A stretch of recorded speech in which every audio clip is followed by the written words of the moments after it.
You are listening to the After the Timeout podcast, hosted by John Palicki and Todd Zazadil, two high school head coaches talking basketball on the court, off the court, and anything in between.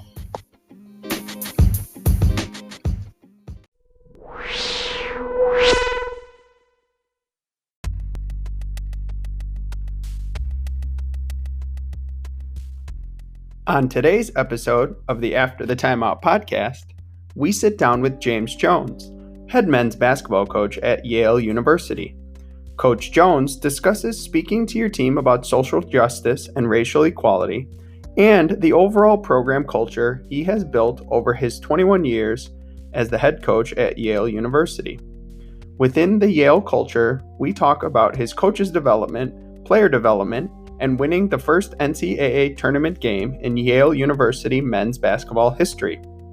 You can follow Yale men's basketball at Yale M Basketball. You can also follow Coach Jones at JamesJones_Yale. Enjoy the show. So when I looked, we knew we were going to have on, and, I like to do my homework and research and kind of see maybe what's new with the program. One of the first things I noticed specifically with you is you're super involved in organizations that are promoting diversity,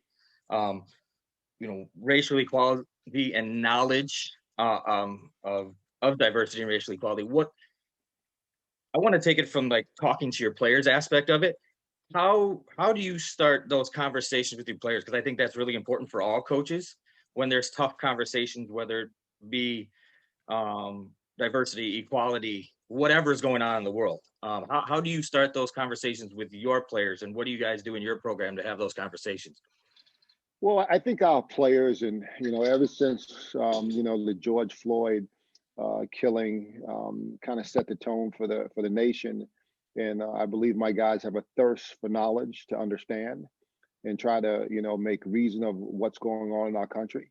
So it's not very difficult to try to communicate with them, and we've done a lot of different things as a group. Everybody's at this point is at home, and we've been doing bi-monthly Zooms with the team, and we've had TED Talks, and then we broke off into rooms and we talked about them individually in these small groups, and then we got back and everybody together and we discussed them.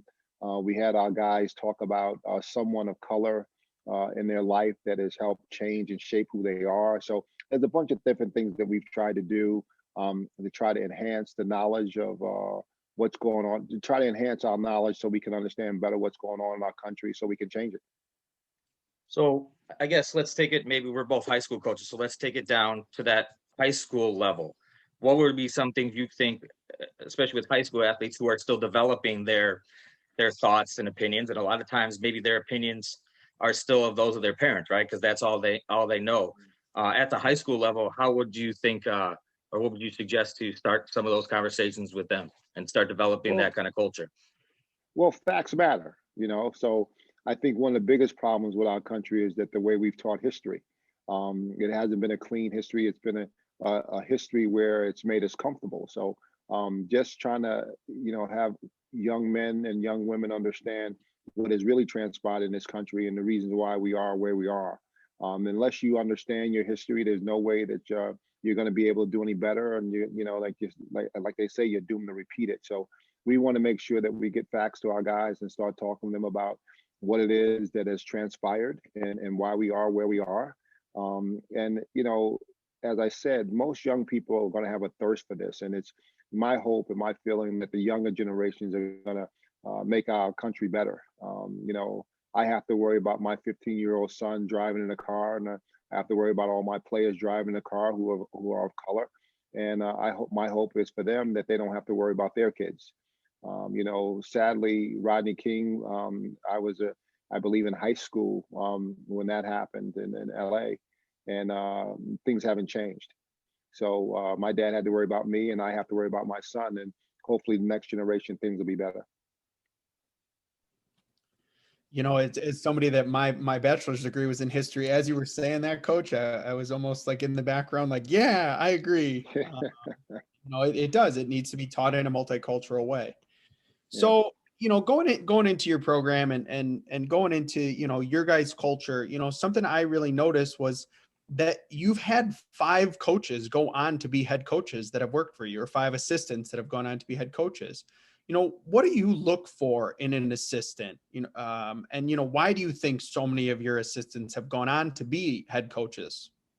Well, we look for guys that have a similar thought process that I do, but at the same time, guys that are going to challenge me and help me become a better me.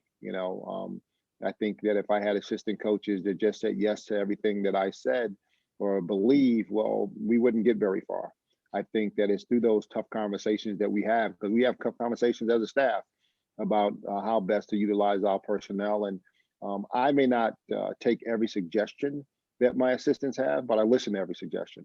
I think that's important. So it's always been important for me to make sure my guys feel vested in who we are and what we do, that they're a huge part of it. And I'm proud of the fact that I've had 5 guys that are head coaches right now, and I have a couple of guys on my staff that are ready to be head coaches as well, and they're ready for their opportunity. It's just so hard. If you think about this, college basketball, there's only 353 jobs, I believe, and to get one of those, it's really coveted, so it's really hard. So I'm blessed to have had a bunch of guys go and go on to other programs and lead their own programs, and in the direction that they see fit. I remember as assistant coach, I was full of piss and vinegar, and I believed in everything I thought, and I wanted to give every one of my thoughts to my head coach. And at the time, he listened to me to a point. And then one day he had to say, "Hey, James, listen, when you get your own damn team, you can do whatever you want, but right now we're going to do it my way." It's one of those things that you kind of learn early where your place is. So understanding that, and understanding that it's important for you guys to have voices. And I want them to do everything in our program. So we don't have guys that just recruit or just scout or just work with the players on the court. We have our guys do a little bit of everything. So when they get their opportunity, they'll be ready for it. As they say, there's only one name in the newspaper, right, Coach? Pretty much. So we have to understand who we are and what we're trying to do. But at the end of the day, we all want the same thing. We all want to be successful, and we all want to win championships. But there's only, if we have more than one way that we're trying to do it, it's going to be very difficult. That's why my staff and I, we collectively come together to try to build the program as best we can, and the image that I see fit. And hopefully that's good enough at the end of the day. So you answered a little bit there at the end. I'm always interested in this because every staff does it different. What are some of your roles for you guys? Obviously, they have things and everything, but some coaches have offensive coordinators, some coaches have defensive guys, and obviously every coach has specialties. So how do you kind of organize responsibilities? Obviously, everybody's contributing to everything at times, but is there specific things that your assistants do, or your specific things you're looking for when you hire assistants to defensively, offensively, and that? No, I've been fortunate that I've grown my assistant coaches from our volunteer positions. So they've had a chance to, sink their teeth into the program, understand who we are. And then when it's time for them to become a head coach, it's a seamless transition. So in terms of our roles on our staff, there's strengths and weaknesses with everybody. Some guys might be better with a zone. Some guys might be better with a zone defense. Some guys might be better with a zone press or a man-to-man press. So, we take the strengths of our individuals, and, it's my job to figure out who's good at what and try to lean on those guys and point them in the specific areas to help our program. But at the end of the day, everybody's going to have a hand in almost everything that we do. So like I said, so when they move on from me, they'll be ready to take on any challenges they see. All right. So in talking about your coaching staff, I saw your clinic the other day. Actually, a couple times I kind of did both the original one on that Saturday and the replay, because I was in and out with the kids trying to pick it up. So it's kind of a 2-part question here. Obviously, last season was a normal season, right? So in a normal season, what does your player development look like, whether it be off season, in season? How do you structure that throughout the year? Well, we're fortunate to, we built our program as such that the older guys teach the younger guys. We were on the court this fall, and we only have about 6 guys on campus. A lot of guys opted out because at Yale, if you're on campus, you lose a year eligibility. So our guys opted out knowing that we probably were not going to play this season. So we have 10 guys opt out. That being said, I had 6 guys on campus. We had three upperclassmen and we had 3 freshmen. And we were doing some ladder drills and some footwork drills. And Wyatt Yes, who's a senior, was teaching Luke Kalaja, who's a freshman. So it's kind of our development happens from our upperclassmen teaching our younger guys. But what we want to make sure they do is they're going to learn the right way. So you know that you're doing the right job as a coach when your players repeat what you're saying, and to have our upperclassmen teach our younger guys, that's it's sometimes players don't want to listen to coaches, but when they look at an upperclassman who's kicking their butt one-on-one, they're bound to listen to that guy a little bit more. So it's one of those things that we're bred through our program in terms of how we work, and we're fortunate to have gotten to a point where that happens. We have a breeding process. So our young guys come in, they hit the ground running with our upperclassmen, and we really try to work on some individual skill work with our guys leading into how we play. So everything that we do in terms of how we play, that's what we work on with our guys individually. So then I also heard you say going into this year, possibility your roster is going to be bigger than it normally is. So in terms of evaluating, right? Because obviously there's going to have some evaluation done with a bigger roster, as there is always. But you got to really know what are you guys looking at this year in terms of evaluating guys, making those decisions on playing time, as you get into workouts, hopefully in the winter and into next year with a in theory bigger roster. Well, the most important thing in that is getting your guys to believe in what it is you're trying to do.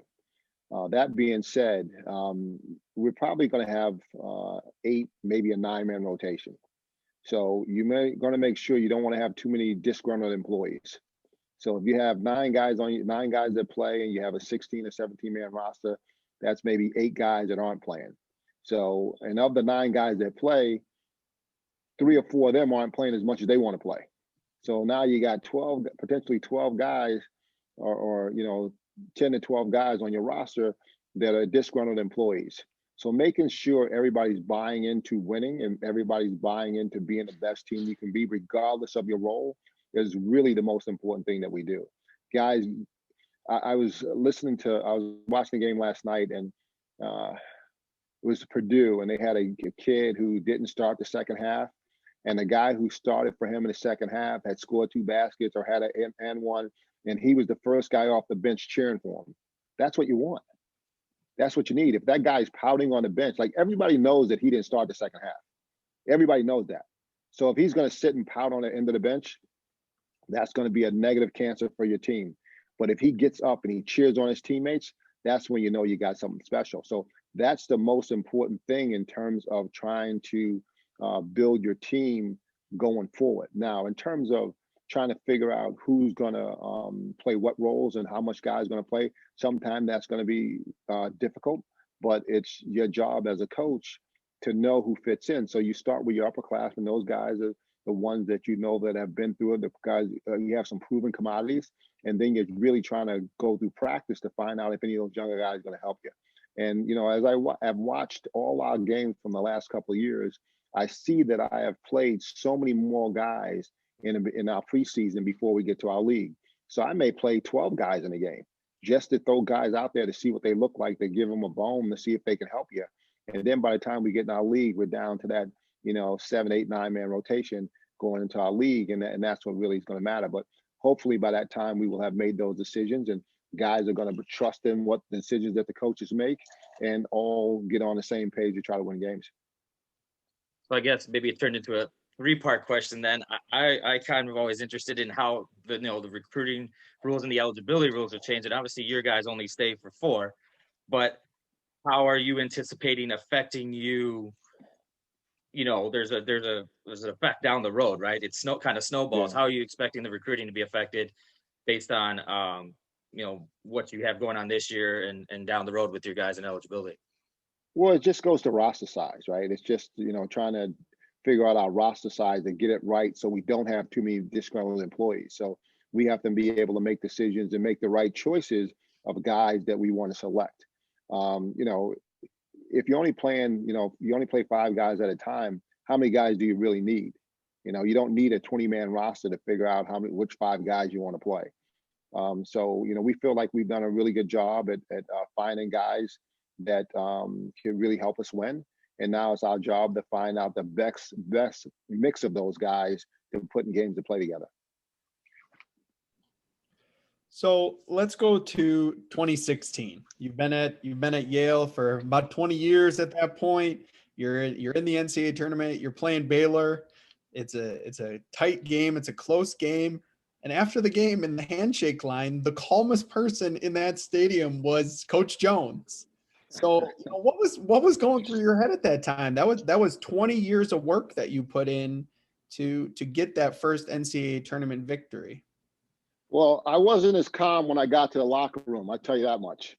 I kind of let it go out. But here's the deal: as a coach, I always felt it was my job to be on the control. Well, I didn't always feel that way. Let me start from the beginning. My first couple of years at Yale, I was absolutely out of my mind. I threw my jacket off almost every game. I got a few technicals here and there, not many, but too many to count. And I got to the point where I figured out, well, that really wasn't helping anybody. It wasn't helping us play better. Sure as hell wasn't helping us win any more games.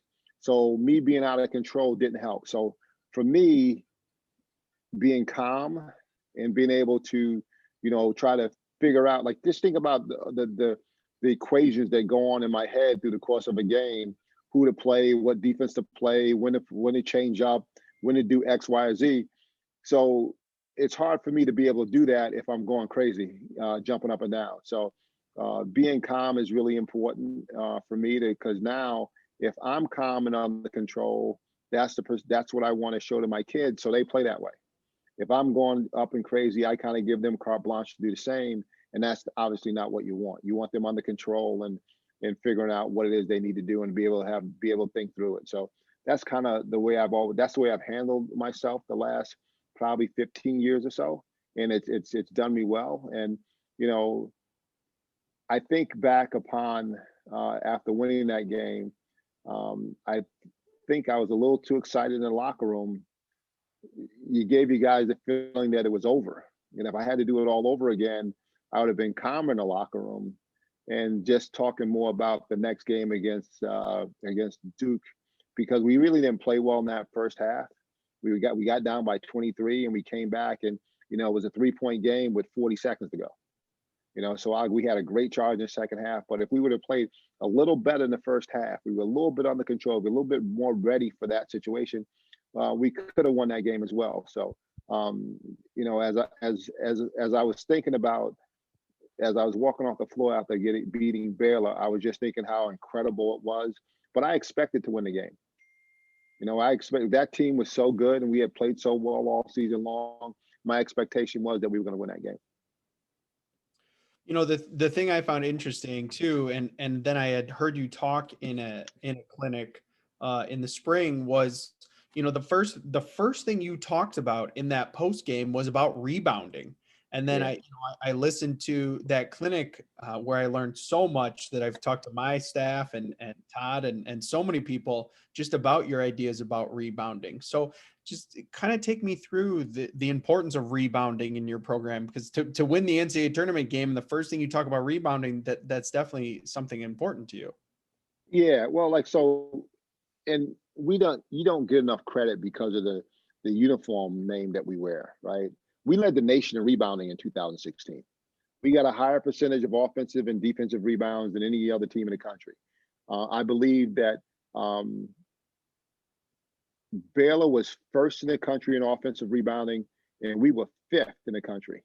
And we in offensive rebound, we were sixth in the country in defensive rebound, but they were like 123 in defensive rebound. So overall, we were a better rebounding team than they were.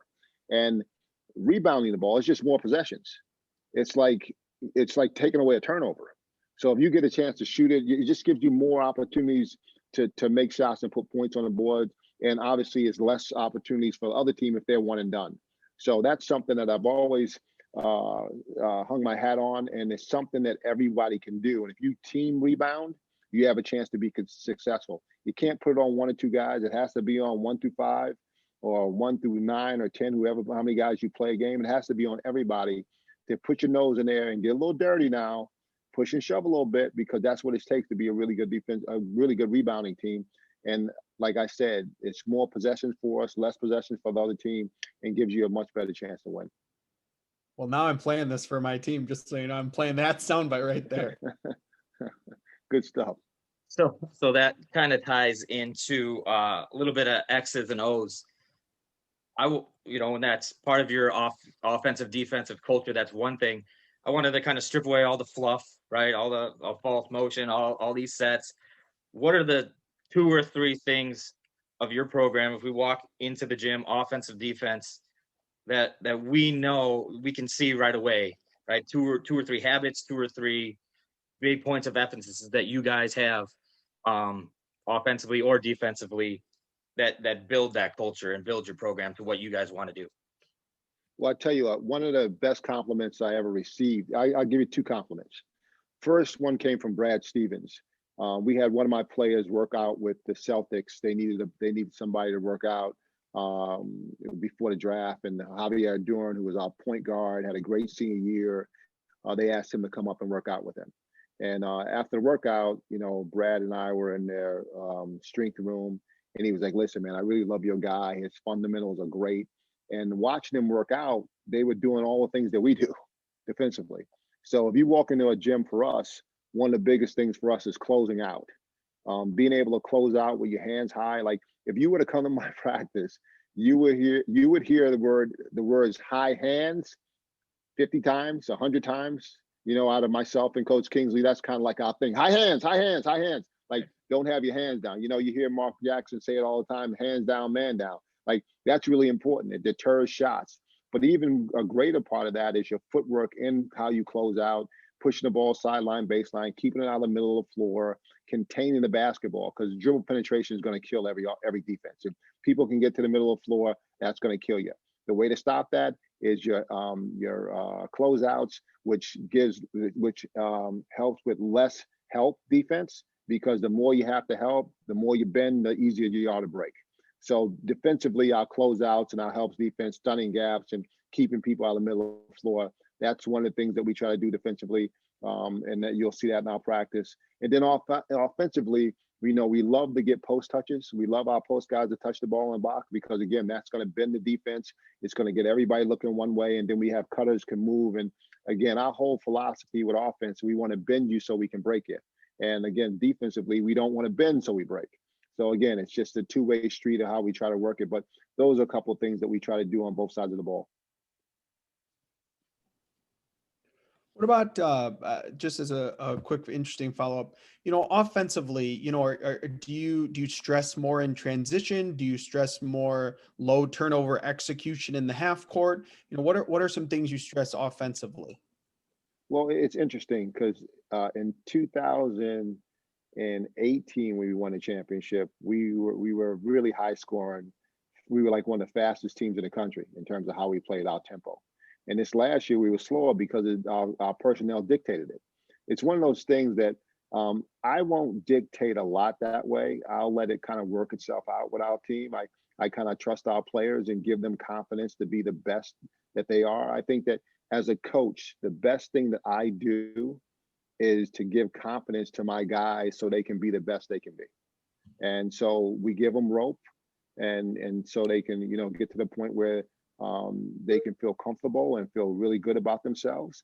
And if they prove they can do it, well, then we have something else. I had one. They talk about 2-point jump shots or a bad shot. You talk to the analytic guys, but I've had some great guys over the years that were great. Like Alice Copeland was a killer at 2-point dribble pull-ups. Justin Sears and Matt Townsend were great at 15-foot jump shots. So we allowed them to take them because they were good at them. If they were not good at them, well, we wouldn't have them do that. So our personnel will dictate a lot of who we are and what we do. I don't take a principle and try to put my guys into a principle or philosophy that I have. I will allow them to dictate what we are, what we do because of who they are. I think you run a risk if, okay, you want to run, but if you don't have guys that can run, why are we running? Yep. Right. If we want to play zone, if you guys don't have enough length, why are we playing zone? Yep. So my personnel will dictate how we play. So obviously we're the After the Timeout podcast. So, we just kind of like to talk to coaches about their timeouts. So, what are some things you do in a timeout? Like if your team is not playing well for a stretch, what are some of the things that you guys talk about to refocus them? If we want to get specific, even in the Duke game you mentioned after the Baylor game, what were some things when you were down 23 in a timeout that you kind of emphasized to kind of get you back into it? Well, it obviously depends on what it is that we're not doing well. Okay, are we not working hard enough? Is the other team just better than us this day? Are we getting good shots that we just missed? So it all depends on what it is that's the problem. I'll tell you techniques and like every time out, my staff and we huddle up and we talk for about 30 seconds or so, and I get a little bit from each coach for about 10 seconds. They tell me what they think is going on, and then I get into a huddle. If in fact we're not playing hard enough, before I meet with my guys, I'll jump ugly on a team for about 5-6 seconds. Just the ugliest I've ever gotten. I get that way for 5 or 10 seconds to let them know that we mean business. Then I'll let them calm down. I calm down. I'll go talk to the coaching staff and we'll go over what's going on. And then I'll get back in the huddle with a calmer voice, demanding what it is that we want in a stern way, but not in an ugly way, so to speak. So that's a kind of a technique that we utilize depending on it. It's all natural. It's not like I plan to do. It's not like, okay, there's a timeout coming, I'm going to jump ugly. It's just that what happens. It's just a natural order of the beast to how it works. So depending on what it is that we're lacking, are we not doubling the post? Whatever it is that we're not doing well, we just try to make sure we concentrate on that. It's kind of hard to answer without knowing exactly what it is that we need at that time. Yeah, no, that's absolutely understandable. So just have some fun to finish. We always like to do a top 5 with coaches that we have on. And since I, heard you talk about rebounding, we were wondering from you, any level of basketball, who are your top 5 rebounders that you ever saw? Oh, well, obviously it's got to start with Dennis Rodman. I told you to start with Rodman. That dude was absolutely insane when it came to rebound. It was just fun to watch him because, you have players that. Well, okay, let me start it this way. Ever since you were 5 years old, after every single game, what does everybody ask you? How many points you score? And so now, for you to care about something else other than scoring, that's a special person. And Dennis Rodman also figured out, if I'm going to be someone that's going to be respected in this league, well, I have to do something else because I can't shoot. So I better do something. I better defend and rebound because I can't shoot it. So he was obviously number one. Moses Malone, and it was another guy. But Moses used to cheat. Moses used to throw that ball up against the backboard to get an extra rebound, which is incredible. And I'm old enough to have seen Moses Malone play for the 76ers when I was a young boy. Wilt Chamberlain was another one. Bill Russell, another guy, and probably Dave Cowens. Those guys kind of stick out in my mind as guys that are going to have a little snot in their nose and go after it and get rebounds for their teams. I was thinking to myself when we were talking about this the other day, and I said, I bet you he says Dennis Rodman first.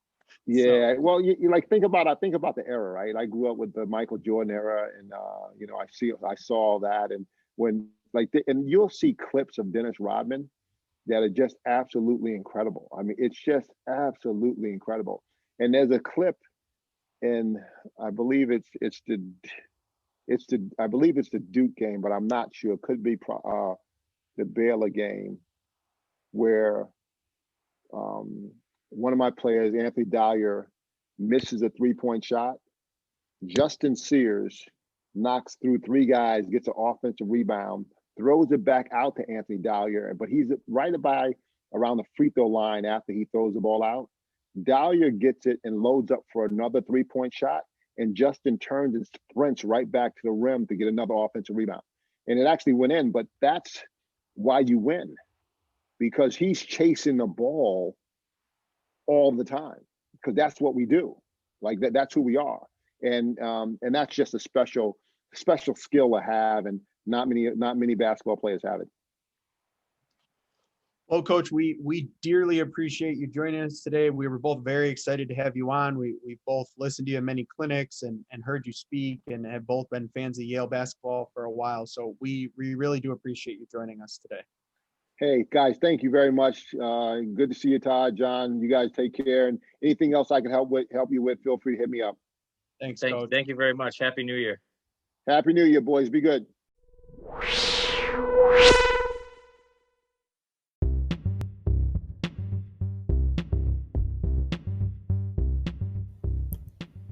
Thank you for listening to today's episode of the After the Timeout podcast.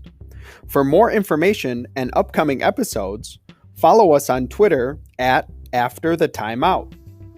You can find all of our episodes on Anchor.fm, Spotify, Google Podcast, and Apple Podcasts by searching After the Timeout. Thank you for listening.